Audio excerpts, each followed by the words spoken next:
Good morning children. आज हम पढ़ेंगे पार्ट 3, इधर मत आना। इधर मत आना मतलब इधर मत आओ। एक राजा शिकार खेलने गया। शिकार खेलते खेलते वह दूर निकल गया और रास्ता भटक गया, यानी वह रास्ता भूल गया था। राजा अब अपने घोड़े पर सवार गांव की तरफ जाने वाले कच्चे रास्ते पर तेजी से बढ़ा जा रहा था।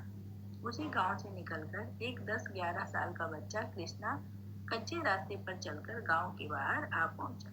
अचानक कृष्णा ने घोड़े के चलने की टप टप की आवाज सुनी तो सामने दूर तक नजरें गड़ाकर देखने लगा। उसने देखा राजा की वेशभूषा में एक आदमी घोड़े पर बैठा सरपट उसके गांव की तरफ आ रहा है। सरपट मतलब जल्दी से। घोड़े के टापू की आवाजें उसे साफ सुनाई दे रही थी और अब वे आवाज काफी पास आती जा रही थी। अचानक कृष्णा जोर जोर से चिल्लाने लगा, वहीं रुक जाओ, इधर मत आना।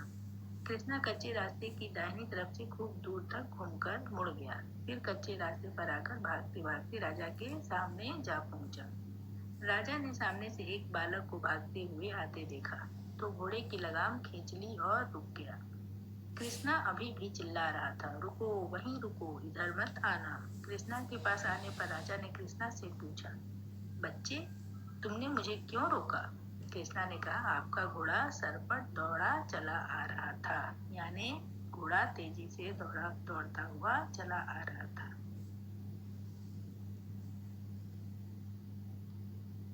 सामने इसी रास्ते पर लंबी गहरी खाई खोदी गई है जो घास फूस से ढकी है, इसीलिए वह खाई दिखाई नहीं दे रही है।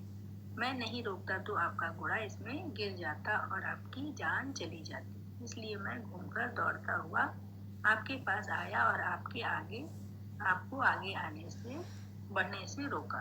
खाई देखकर राजा ने अपने दांतों तले उंगली दबा ली और कृष्णा को गले लगा लिया। राजा उससे बहुत खुश था। उसने कृष्णा को धन्यवाद किया और उससे कहा, मैं एक राजा हूँ और आज तुमने मेरी जान बचाई है, इसलिए तुम मुझसे कोई भी 3 चीजें मांग सकते हो, मैं तुम्हें अवश्य दूंगा। कृष्णा ने कहा, ठीक है, पर आज नहीं, वक्त आने पर लूंगा। यानी कृष्णा ने उस दिन उनसे कोई भी चीज नहीं मांगी। उसने वो वचन धार रख लिया कि मैं भविष्य में आपसे उन 3 वचन मांगूंगा। राजा कृष्णा को अपना पता बताकर वापस लौट गया, यानी राजा अपने राजमहल वापस लौट गया। कृष्णा कुछ दिनों बाद राजा के दरबार में पहुंचा तो राजा उसे देखकर बहुत प्रसन्न हुआ, यानी राजा उसे देखकर बहुत खुश हुए। राजा ने कृष्णा को गले लगाया और कहा, बोलो भले बालक, तुम्हें क्या चाहिए? कृष्णा ने कहा, आपने कोई भी 3 चीजें मुझे देने का वादा किया था, आज मैं आपसे वही 3 चीजें मांगने आया हूँ। राजा ने कहा, हाँ हाँ बताओ, क्या है वे 3 चीजें? कृष्णा ने कहा, वे चीजें हैं फौज की एक टुकड़ी, एक बड़ा तालाब और एक छड़ी। राजा ने आश्चर्य से पूछा, तुम तो कुछ भी मांग सकते थे, तुमने ऐसी 3 चीजें क्यों मांगी जो तुम्हारे किसी काम की नहीं? तुम इनका क्या करोगे?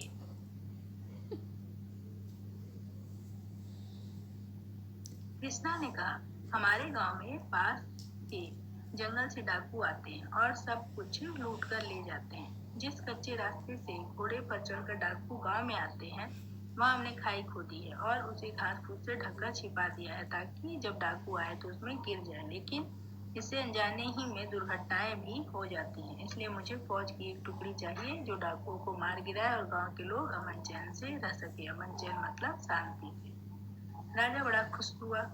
उसने कहा, तुमने एक बड़ा तालाब भी मांगा है, तुम उसका क्या करोगे? कृष्णा ने कहा, हमारे गांव में सिंचाई का कोई साधन नहीं है, यानी खेती करने के लिए पानी की कोई सुविधा नहीं है, इसलिए वर्षा नहीं होने पर गांव की सारी फसल सूख जाती है।